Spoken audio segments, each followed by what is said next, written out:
Good morning, good afternoon, good evening, everyone. I appreciate you making the time and joining us for today's talk. A little bit of a caveat, most of the contents today could be a little bit more dense or text heavy. So the approach that I might take in terms of us covering this ground is I may pop a slide on the screen, allow folks to scan it for about 30 to 45 seconds before I can sort of zone in on a particular highlight of it for about minutes or two, if you will. And without further ado, let's go. I wanted to give you an idea of what we're going to be chatting today. Those are somewhat estimates in terms of time.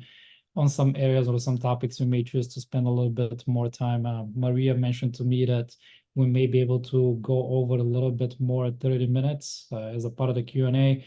I actually think that the way that I position the slides in the deck, we actually try to proactively answer questions as a part of the delivery. So maybe we can kind of dig a little, maybe we can borrow some time from the Q&A slot. But either way, I have time until, 2 p.m., which is the full hour. So I can actually stick around on the call for another 15 minutes after the allocated time.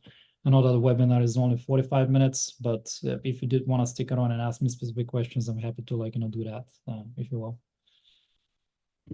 I wanted to include a quick summary of who I am. I'll give you a quick glimpse for about 30 seconds before I kind of move forward. But yes, a former practitioner, sort of had the pleasure or the ability to actually lead a particular platform engineering function. I have done an implementation, so I'm happy to kind of share some of the insights from that, if you will. What is the motivation for today's talk? As Maria mentioned, I have been an avid member or participant in the platform engineering community. There is a lot of literature out there that helps you, or to start if you're trying to do a technical level implementation. I don't think I've seen enough in terms of hey, this is how we can approach this from socialization, buying, or from a product lens perspective. So my hope today is to give back to the community in terms of, hey, here are some insights in terms of what are some things that you want to or need to consider at least as a part of as the product part of it.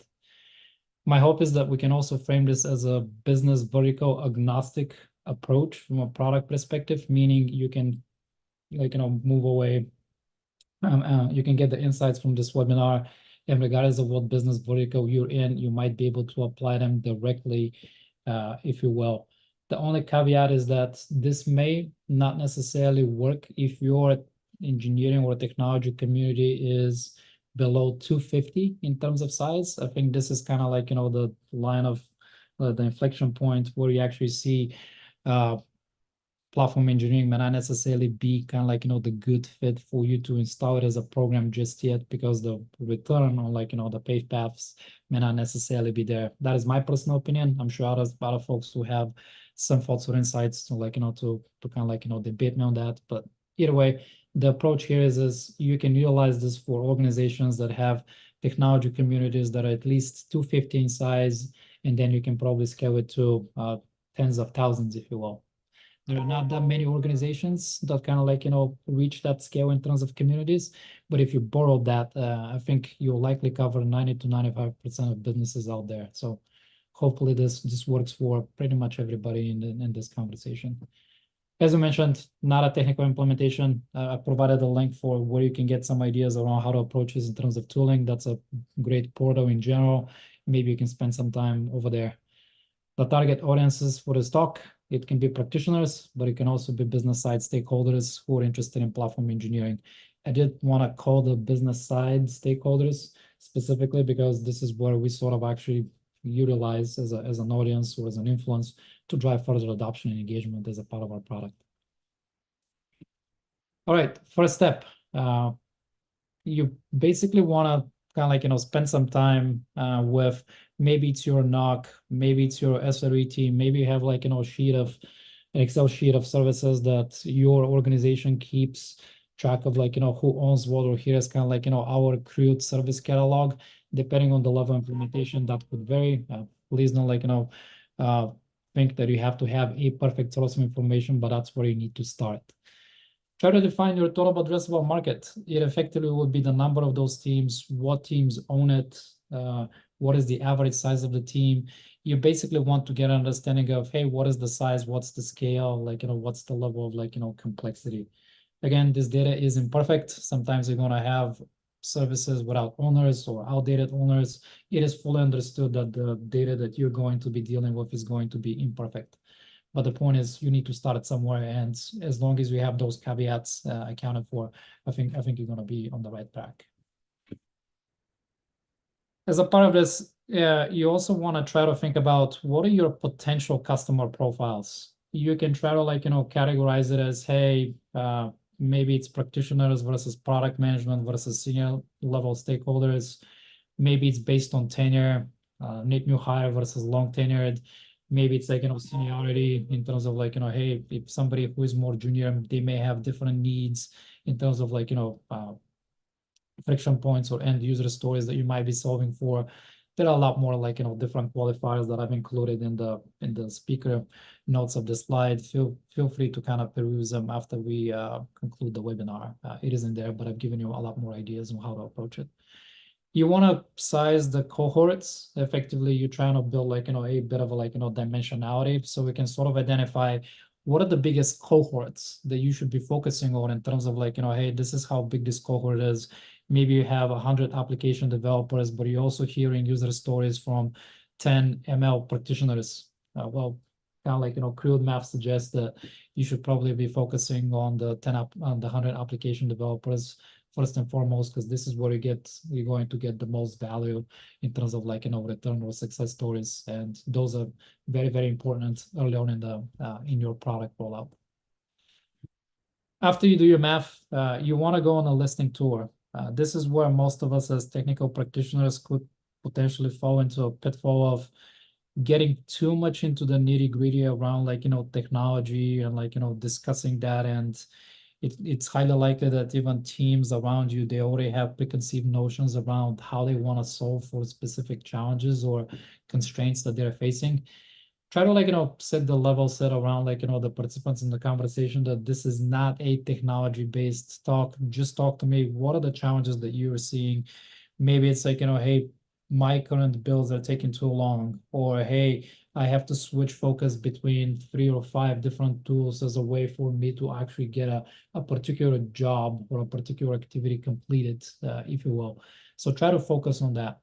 I think it will be super productive if you established a standardized or consistent set of questions that you can pre-send to most of your audiences before, so they can start thinking about it. You can set, like, level of expectations around this is like, what we want to be focusing on, and this is what we're not going to be focusing on.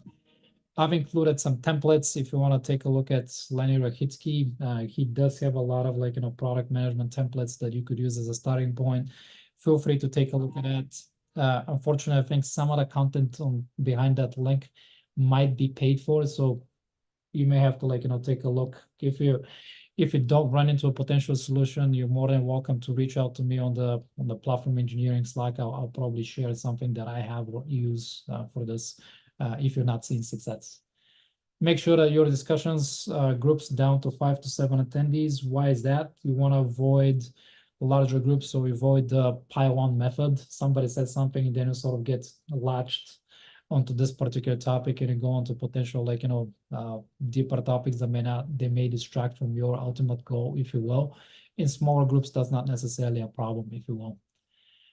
Do yourself a favor and try to capture a current sentiment for platform or any implementation of platform, or maybe it's infrastructure and components that are being exposed via NPS. And it can be as simple as, would you recommend it to a friend?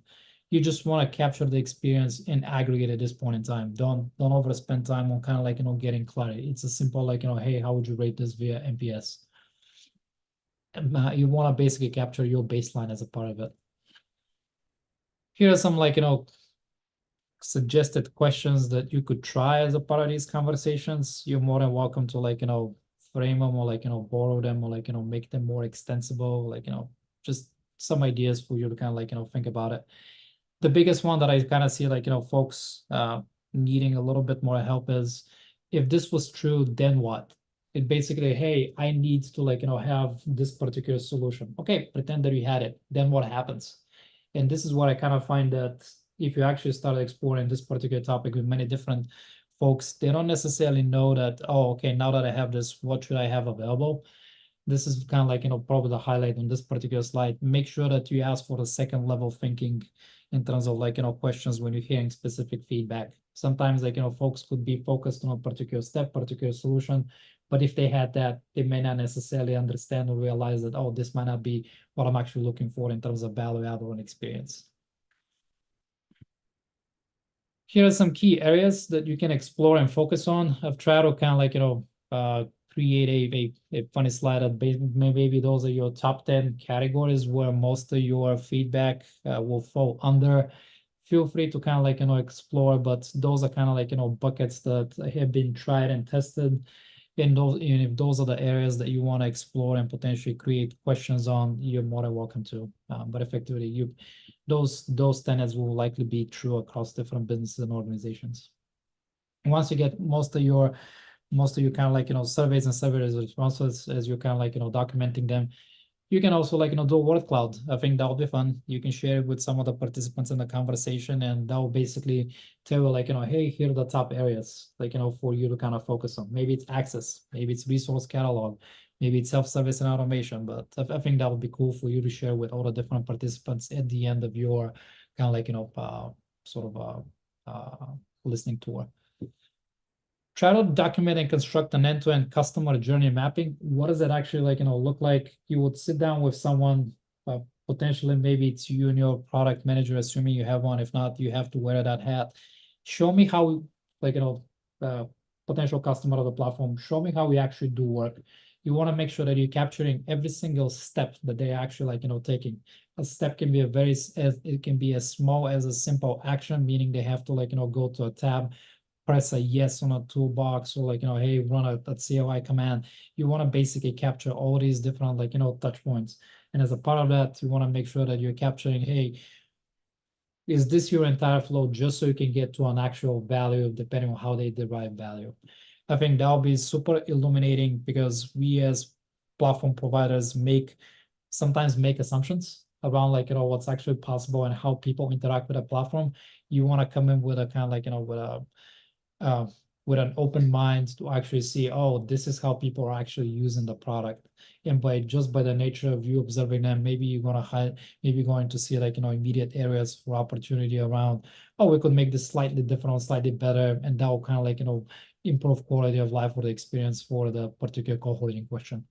But I think this is probably one of the most valuable exercises that you can do. And it is a little bit unnatural, especially because it's not an area that we do as technologists, but there are many resources that you can find out there on how to do a customer journey mapping, including the link that I shared earlier in the deck.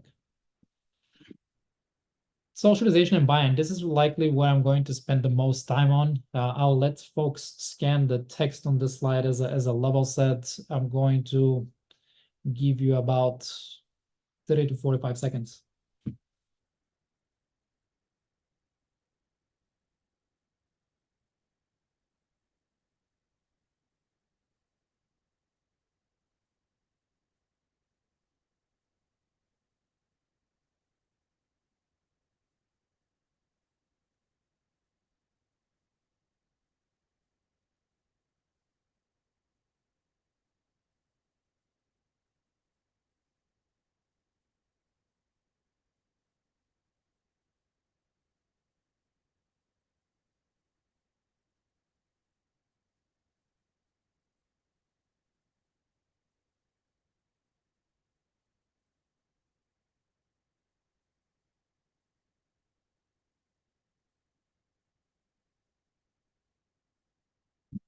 Alrighty. I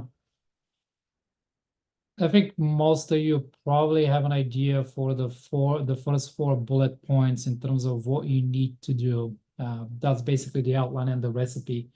For the elevator pitch, I think that took me the longest time, personally, in terms of like, hey, how can I come up with something that if I were to introduce the concept of a platform in terms of value or experiences, what would that look like?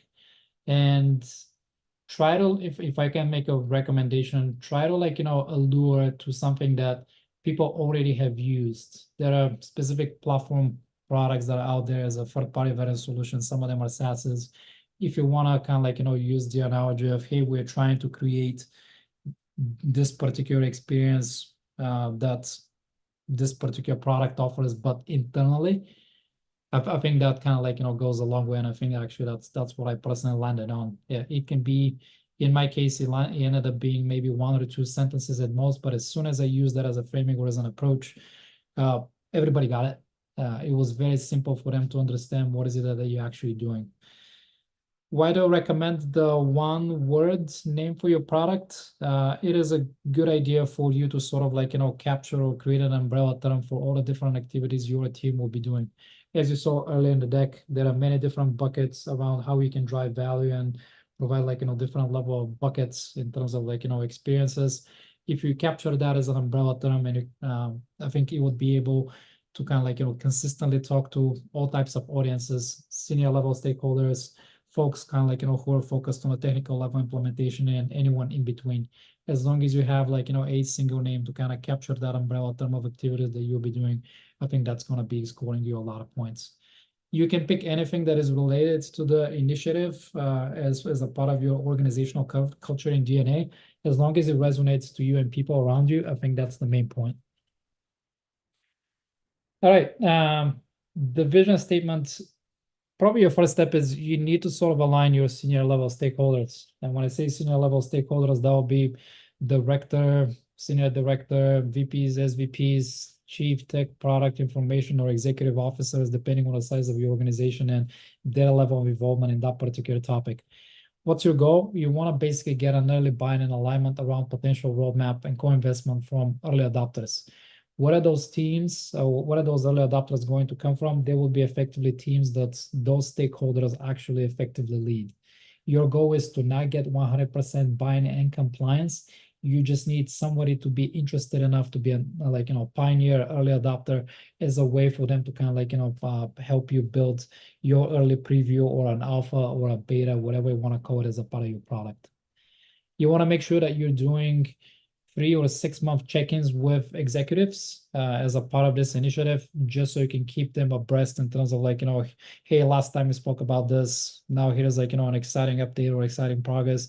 You basically want to make sure that you keep the level of focus from senior level stakeholders engaged, so they feel like, hey, this is actually like, has legs, it actually has value. How can I actually incorporate that as a part of my annual plan in terms of like, big bets or initiatives? And then this is how I'm thinking about staffing them.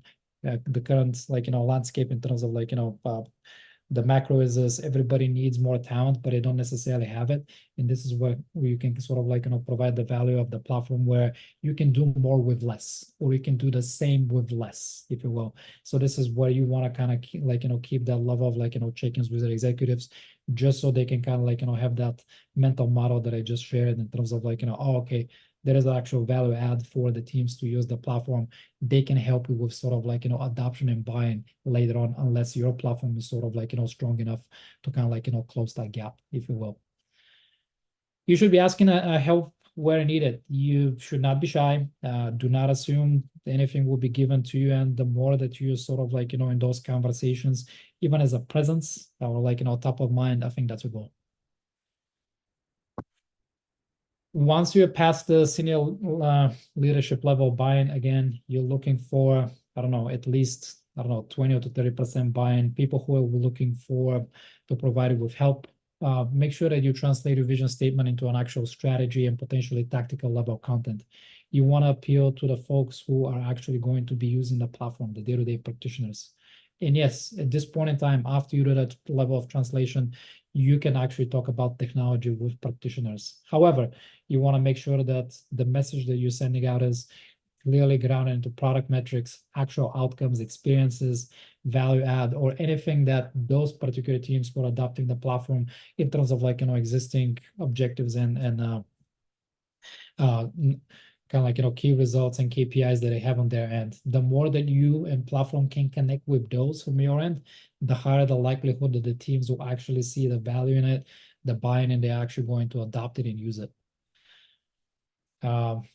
You also want to talk to like, specific teams in terms of like, hey, as a part of this, can you be an early pilot? Can you get like, clearance from your senior leadership around being a sort of like, an early participant or a pioneer as a part of like, you vetting your model or like, platform?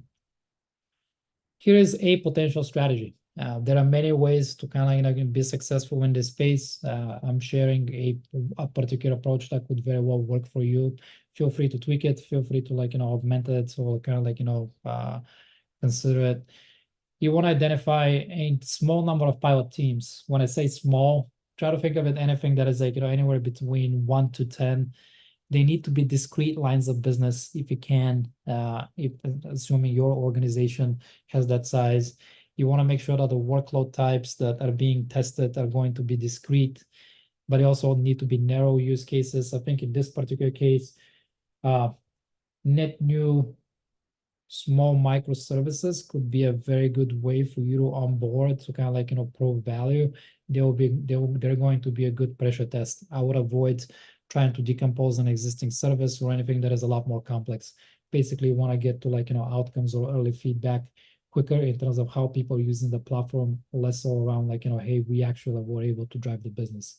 Again, you're still kind of like very much in the sort of like the early builds, the preview stage.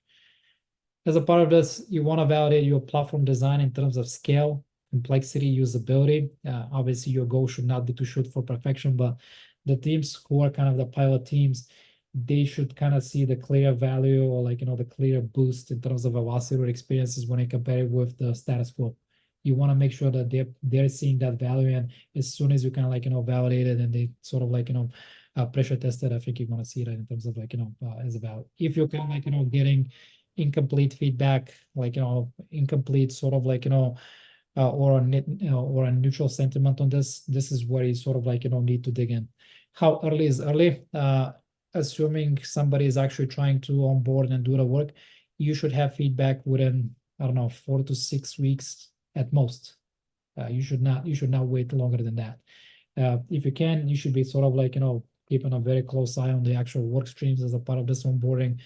Maybe you'll like read weekly summaries or maybe go to the stand-ups yourself, depending on like how you want to do it. But I would suggest that you're very close to this part of like the phase in terms of like how teams are onboarding, what is the feedback that they're providing, do they have enough skill sets, is the platform in that state that they're able to sort of like not necessarily need super super detailed help in depth from platform teams just yet. You want to make sure that you're sort of providing them with the ability to succeed on their own.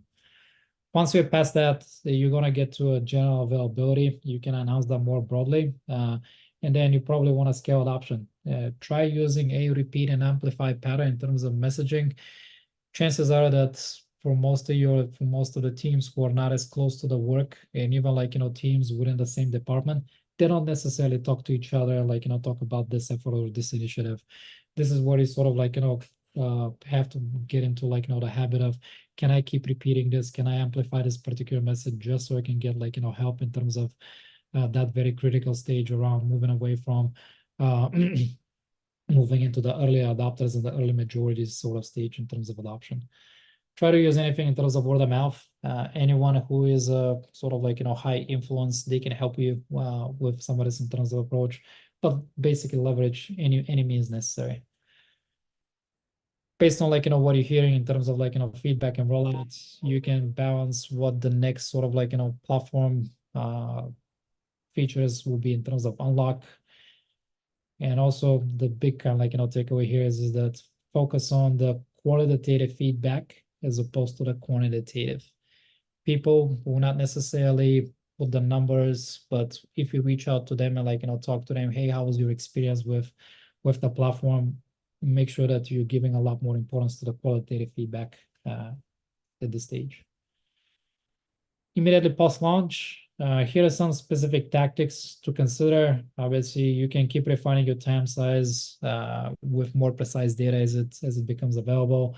You can keep tweaking your customer profiles. You want to make sure that your adoption rate is increasing as opposed to potentially like, flatlining or in some cases even going down.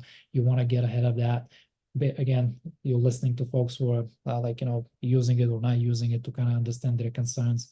You want to make sure that you're capturing your month-over-month growth rates. You want to make sure that you have a mechanism that captures your end user satisfaction in aggregate, just so you can sort of like, provide a little bit of a kind of like, collateral or an incentive for other teams or business level stakeholders in terms of like, hey, we should actually be trying this out. Dora is a framework that you could use as a way for you to kind of like, measure success. It is not the only framework. There are other commercial products out there that are alternatives to Dora. Again, please feel free to explore in terms of like, whatever makes sense for you and your organization in terms of like, life cycle and culture. Do focus on capturing live demos. This is the voice of the customer. Most of you probably are aware of how AWS does the reInvent, where companies come in and then they basically like, showcase of here's a particular business or technology problem that we solve by using the AWS components for a specific product. You want to make sure that you're basically leveraging the same sort of like, tactic and implementing as a part of your community, yeah, if you will. Once we have those, maybe you can even like, capture some of this kind of like, context and convert it into a product case that is oriented towards like, business side stakeholders. So some of the folks on the business side, as long as they see like, more value add, more impact, I don't know, maybe it's reduced cost footprint, maybe it's like, quicker time to market. You want to speak their language, and effectively those use cases potentially could influence them to say, hey, I want to invest more and kind of like, as the product team of you should be using the platform as a way for us to kind of like, achieve this particular business initiative. You want to make sure that you're appealing to the business stakeholders, if you will. That's a very powerful influence and lever that can help you with platform adoption and experiences. The last bullet point, I think, is a self-explanatory. Most of you know how to do monthly release cycles and to create support models and escalation matrix. Make sure that you're measuring and optimizing experiences. The further you get in terms of like, customer profiles and the more specific and I don't know, unique the needs get, you still want to like, capture the customer journey thing that I mentioned earlier. Again, go back to basics, capture the steps, make sure that you're optimizing for the right cohort, for the right problem at the right time in terms of like, you providing value and wins. Effectively, the whole thing needs to become more of a flywheel. And so effectively you sort of like, keep growing in terms of adoption seamlessly and organically. You can share your 6-month forward-looking roadmap with the community. I recommend that you do that as soon as you do your launch, just so like, teams know that where you're going to be in terms of like, feature enablement capabilities, basically like, being transparent and proactive. You do not have to be perfect. As long as you provide 80% precision, I think that's what you're looking for. And over time, you want to evolve your golden paths to become more and more turnkey solutions, or some people call them blueprints. This is basically where you're sort of like, providing, hey, here's a menu. I go into maybe like, an internal developer portal that you have developed as a part of your platform engineering initiative. As a part of that catalog, if you press this button, some magic happens. Here is your end-to-end solution.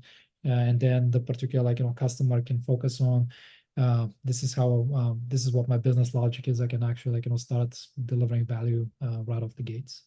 But that becomes like a little bit more like, later on as you get like, success stories, wins, outcomes, and you have platform adoption. But I don't want to get to the point where you're providing those solutions, if you will. Kind of like, the biggest lessons that I have learned from the personal experience. I'll let you scan this particular slide.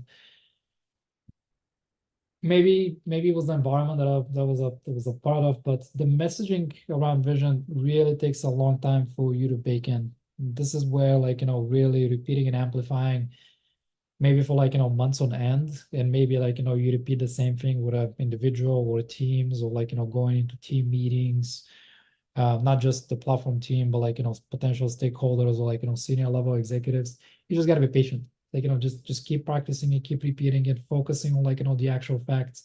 The more you do it, you're eventually going to hit an inflection point where the adoption rate is going to drive itself on its own. And this is where the early majority is going to kick in. That's what you're going to experience. But until you get to that stage, you have to do the sort of the legwork that is associated with the or the adoption. You have to appeal to like, specific cohorts and their particular user problems in terms of like, why now, why today, what's the value add for me? Tell me more. Use like, others like, hey, your friend and the other team, they just did this, they saw this like, particular like, gains in terms of velocity or quality of software. Maybe like, the three of us can sit down together, they can share your experience. This again, this is where your product use cases could be very helpful because you can scale that message, right? It's about like, you scaling yourself, you scaling the message around like, how we can sort of like, appeal to a broader audience. You need to be a little bit more entrepreneurial as a part of this. It can be a challenging time for some of us, especially like, if this is something that you haven't been in the mindset or had the experience of doing. It is uncomfortable. I will tell you this, but once you kind of like, go for the first few rounds, it becomes a little bit more organic, and then you sort of like, get into it. You will get better as you go along, as long as your focus is how can I make the entrepreneurial approach better in terms of quality or messaging. As long as you're in that mindset, you're bound to get to eventually like, hey, uh, somebody wakes you up in the middle of the night at 3 a.m., you'll be able to kind of do sort of like, a pitch cold. I was in that state towards the tail end of it, before we sort of hit the early majority. But as long as you have that sort of like, ability to sort of like, do that pitch, as a learned thing on the fly, I think that's gonna be very beneficial. You need friends to help you with all this. Platform experienced or oriented product managers are very rare to find in the community. I think everybody is learning, and the more that we surround product folks with the necessary tools of knowledge as a way for them to succeed, I think that's kind of my message here today. Focus on their particular growth, and they already know most of the product mechanics in terms of strategies and tactics and how to measure success. This is what they bring to the table. You just need to give them the platform aspect so they can feel like, hey, I'm actually like, a vital and vital member of the team as a way for you to be successful. For small organizations, if you don't have a PM, you have to be the PM. So effectively, you have to drive some of that message or wear that hat on your own. Again, if it's not a skill that you've had to like, develop as a part of your career, hey, great opportunity. You can develop yourself as a part of this. If you do not know where to start or how to start, maybe this talk is a good starting point. If not, you can always hit me up on the platform engineering Slack, and I can give you some like, specific guidance on how to get started. Make sure that you're also bringing the platform team along. It's not just about you. The folks on the team, they also have to develop the same type of skill sets in terms of like, product mindset and capability. And I think I made it here in half an hour. So I'll open the floor for questions or comments. You And did, as always, very much on time. Maria, I don't know how you want to like, manage this. Do I read the questions in chat, or like, do you approach that like, how do you want to do this? Usually I read out questions from the Q&A. So we can start there once people submit the questions. While you guys are typing, just wanted to bring up, first of all, thank you, Jordan, for golden insights that looks like, everything based on experience, not just like read it, been there type of thing. So thank you so much. And yeah, also wanted to recommend this event that will be hosting beginning of June, PlatformCon. Also very, useful talks from practitioners as well. So you guys can check it out and register yourself. While people are typing questions, maybe a question from me. What has been like the biggest, I don't know, disappointment that you kind of thought about it, and then in the end, it didn't work out to you personally? I think there were two. I talked about challenges of you getting the message out, particularly at scale, how long it takes for that to be not just heard, but also internalized. So there is a bit of a gap there. Maybe when I was doing the early level of socialization at the senior levels, I was expecting that everybody would be excited about the initiative, and you're going to get like, I don't know, almost unanimous support. that was not the case. And then I probably realized that, hey, maybe this particular situation is just a general pattern that you need to sort of do a pilot. You need to do more of a use case, so we can sort of get a continual level of buy-in. So maybe that was more of a, I would say, personal journey where I didn't have necessarily that experience or mindset, but once you're kind of behind it and you can look backwards on it, I think that's the one that I would say, yeah. To me, that was a bit of a disappointment, but yeah. And just to clarify, so you were like this driven guy in the company. Hey guys, let's build a platform, and everyone else like, hey Jordan, what are you talking about? Like we have stuff working. Why do you need it? Type of thing. It was a bit of a disconnect because if you actually talk to the practitioners on the ground, they had a lot of strong opinions where they needed a platform, but that particular message wasn't necessarily making its way in its entirety or its consistency in terms of truism to a senior level. So the message was getting distorted. So effectively, folks were either hearing parts of the message, fragments of the message. So effectively making sure that you are aligning these massive, I don't know, groups of people across different time zones and perspectives and experiences. I think that was the biggest challenge. But yeah, I basically had to excite people around the idea of a platform. And I am thankful for the teams who took the early plunge to sort of experiment with us. They were very patient, and they did provide us with the right type of rigor and testing just so we can scale it out. To kind of give you some sense, we started with single digits, and this model that I'm describing, it basically gets you to hundreds of users within 6 months. Wow, Yeah. that's crazy. And the adoption rate, I assume, was like what? Like how did adoption work? Like because that's another interesting topic that gets up, a lot. Bring like people just bring in like curious about it. So we had telemetry, and it's funny that you bring this up. We could see the adoption rate. We would do town halls, and as soon as we started inviting teams to do demos for things that they solved in their domain using the platform, and you could kind of see step up jumps, like 2 days after, after that talk, because we were doing those on Fridays, right? So effectively, we could see that step up jump, and then the more we kept doing of that, it was basically a more of a compounding effect. Once you kind of got a little deeper into it, you didn't necessarily have to provide that as an environment or guardrails, because the thing just took a life on its own, especially because we have self-service mechanisms and controls, and the adoption was happening organically. And you would look at the telemetry, you're like, oh, 50 more adapters, or not 100. It's like that's what it sort of takes off, and you don't necessarily have to do a lot of the foregrounding work, but you have to hit that inflection point. But yeah, we had telemetry around it.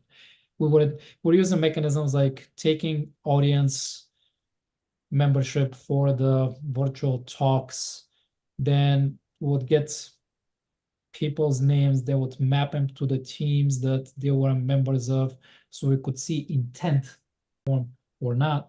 But the person, if you're somebody who came to the talk, hey, at least you have an intent, you have an interest, then we will reach out from the product perspective, with our product manager to understand how close are you, what is currently stopping you from trying the platform. So there were a lot of tactics that we're leveraging behind the scenes to sort of drive some of that early adoption. So yeah, that was a good one in terms of the name. Interesting. You kind of had to do not only the technical work, but become your own marketing team to to bring this in. Yeah, it's funny that you mentioned that. Some of my prior experiences with marketing, so some of those are You got to do different roles at the same time. But effectively, we wanted to create a data mart around particular the life cycle of a given user of the platform. Meaning, if you're within an organization, you already have a stable identifier around a given employee. It's their employee ID. So effectively, you want to be able to capture particular signals around how they interface with the platform. And this is where your developer platform as a UI can actually become very, very key and important, because effectively you can sort of install and create your own pixels that track how these particular individuals use the developer portal.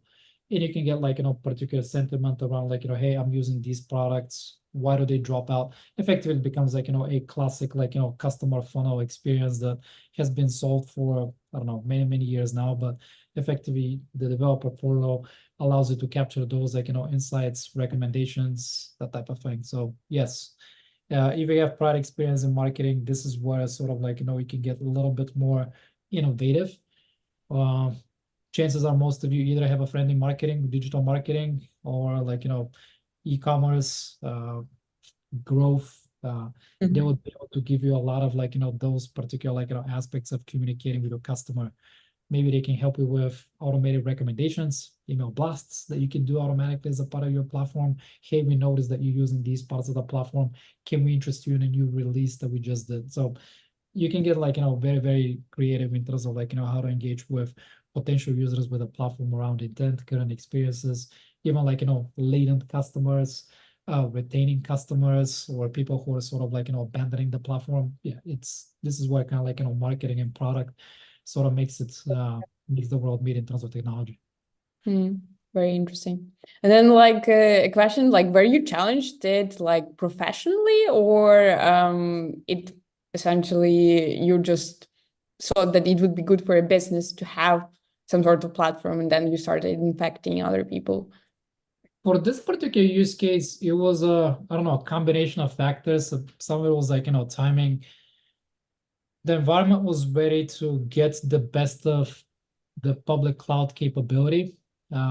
We saw an opportunity of providing a more seamless and constructed experience as a part of decomposing a monolith on the scale of thousands of microservices. And if you're somebody who's trying to do this exercise, consistency around designing completeness of microservices is key. And yes, while teams want to sort of leverage the public cloud, they don't necessarily want to stitch together the particular cloud APIs that are sort of presented out there. There are millions of blog articles on how we can do that, but to teams, to product teams, they see that as work that I have to do.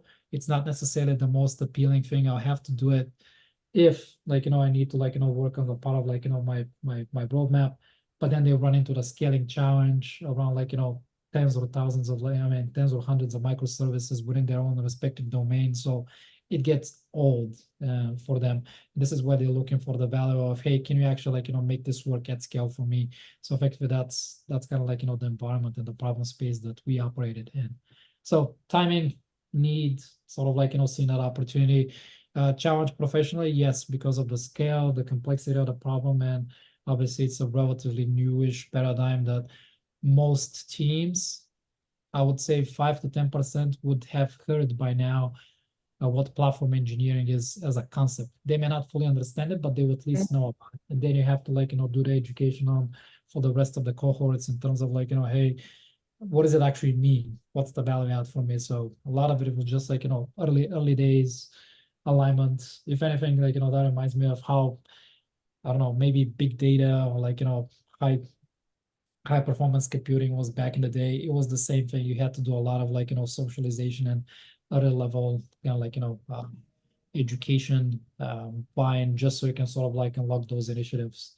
It's funny to think and reminisce about how that changes over the scope of time, but those are just kind of normal adoption and maturation curves in technology. Totally. And how much time did it take you to build it, the platform? Foregrounding the actual work, I would say 5 or 6 months. And it was one of the lessons learned that is not put on the slide is, if I'm doing this again, I would probably shoot on the private preview to be a little bit shorter. We run into some particular organizational constraints and challenges, which is what made it a little bit longer before we GA'd. But I think you can do this in 3 months. And again, maybe the timetable that I give here for the 3 months probably feels a little bit longer, especially when you're trying to compare that to the guidance that I gave around 4 to 6 weeks. It had to do with scale and messaging. It wasn't necessarily around the technical level of complexity of the work. Yeah. Question from Snoop. When should we ideally bring the technology stack into the conversation internally and with customers? I would say once you have a vision statement, you have some level of buy-in with senior stakeholders and people who are willing to co-invest as a part of you building that early version of the platform. This is when you can start breaking it down into strategy and tactical.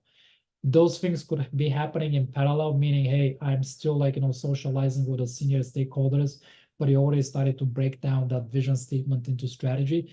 That is where you can sort of start doing it. If you want to cheat, quote unquote, and start doing the grassroots approach of communicating that message to the practitioner level in parallel, maybe sometimes the practitioners can sort of drive enough of a bottom-up voice that your senior level stakeholders could also be convinced and persuaded. You can experiment with that. Again, as I mentioned, the approach that I gave was a potential strategy, but you're more than welcome to sort of assess. It would be unique to your organization in terms of culture and timing. Only you would know when. Feel free to risk it. Kind of be optimistic as opposed to be pessimistic on approach. Meaning, try it and fail as opposed to wait until the right opportunity exists. How would you address a situation where people are asked to deploy infrastructure assets rather than a platform, and there doesn't seem to be a vision of the product? For example, deploy Artifactory, deploy a pipeline engine, deploy Sonar Cube. Sure. I think those are going to be your laggards in terms of adoption. You unfortunately are not going to be able to appeal to them until you're relatively late in terms of adoption. If the status quo works for them from a perspective of them achieving their OKRs and KPIs, you can probably leave that for later. You would be able to drive that using kind of the majority in the environment. If the challenge that you're describing here drives from the perspective of your team, I think you need to showcase to them what is it in it for them, and maybe you have to kind of start qualifying the context, the experiences. Again, most of the time in the product market fit data, you can use it to educate the I don't know, the classic DevOps or systems or soon to be platform teams, if you will. There are many different ways and tactics. Again, it would be situational, it would be timing dependent. I'm happy to provide more specific color if you ask me for what the current constraint is. But to me those are kind of the two sides of the coin. Yeah, always is. How did you communicate the value of platform to senior management such that they were convinced enough to make a bet or devote engineering costs and effort to it in the early days? Sure. We focused on SOI, SOO, SOA applications that were born on the platform. They were seeing less incidents because they were more consistent, cohesive solutions as opposed to, hey, I just stitched this together, but then I forgot to do, I don't know, X, Y, and Z as a part of its deployment. It was providing a better cost profile. We also made sure that the mean time to market was something that we measured with those particular teams. And again, we had the benefit of having, I don't know, hundreds of discrete product teams. So we could somewhat cheat and say that on average, your teams would be able to achieve some level of mean time to market in terms of end to end and actual effort in terms of time. Those are the two things that business stakeholders can sort of hear and understand very well. To most of them, how technology works. Some of them a little bit more tech savvy than others, but to most, technology will largely be I would call it a black box, meaning, hey, I insert a certain amount of engineering time in terms of coins, and then sometime passes, and then I get some sort of output. If you use that analogy and say we have the ability to make that time in the box before we see outputs from the perspective of business user and quantify what it looks like for them in terms of end-to-end time or actual effort for you to operate that machinery, that is the language or analogy that I personally use. I have found it to be very, very effective because you start kind of level setting and obfuscating technical level of complexity that business side folks do not necessarily know or understand. For technical level leaders in terms of like, chief product technology officers or information officers, I think it's a little bit easier for you to sort of like, speak their language because they already have some level of insight. But if you use the same metrics or approaches that I just described, they will be the same.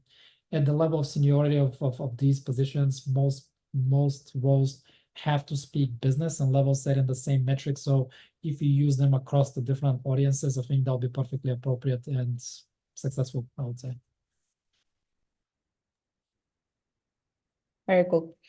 I guess we are approaching our hour of ending this talk, but I don't know, a couple words from you, Jordan, that there is one last question. In not SaaS organization, how did you put the business case together? How did you calculate value for non-technical users with technologies as Kubernetes or Ansible? Sorry, I think you broke up when you were reading the question. Can you please repeat that? Yeah. So in the organization that is not a SaaS, how did you put the business case together? How did you calculate value for non-technical users with technologies as Kubernetes or Ansible? Yeah, I think I may have already answered this by mentioning like, how I approached this with the prior response just now. I did not talk about anything in terms of technology with any of these audiences. Again, earlier in the slides, we talked about you want to make sure that you're disconnecting yourself from bringing technology in the conversation. You wanted to understand, hey, particular team, what are your current like, pain points in terms of like, deploying and running software?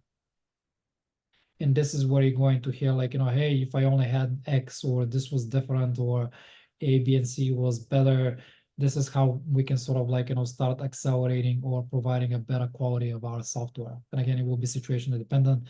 Some organizations want to see more velocity, others want to see more quality, others may want to see both. You have to like, assess it, but discussing like, technology in terms of components with non-tech audiences likely doesn't get you that far. You want to make sure that you're speaking from or like, conversing with them on what their view of the world is and what actually matters to them. Try to find that out. Discover again, it usually will be around like, quality of software, how fast can we get after these initiatives, or in the current like, macro landscape, we don't necessarily have enough personnel to go after all the different business initiatives. Okay, maybe there's a potential way for us to make your existing team to move faster.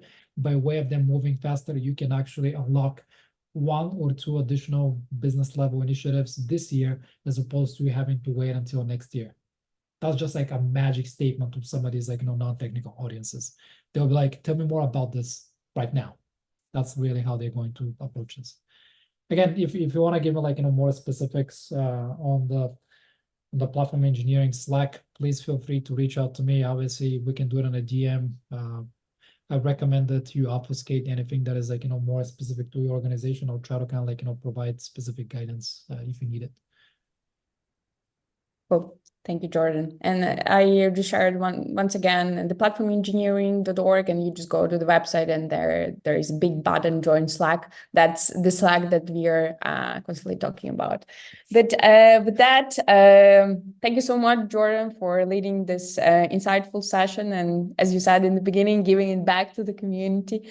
We are going to send over slides and replay to everyone who registered. So also, if you have any other questions or like personal cases, you already heard Jordan is very, very open to talk to you about it in Slack, and also maybe put it in one of the channels, since it will be interesting to other folks. We lead these sessions every week, so I guess I'll see you guys next week. And thank you so much for joining. Hope you have a safe and safe and great end of the day and the week. Thanks all. Thank you.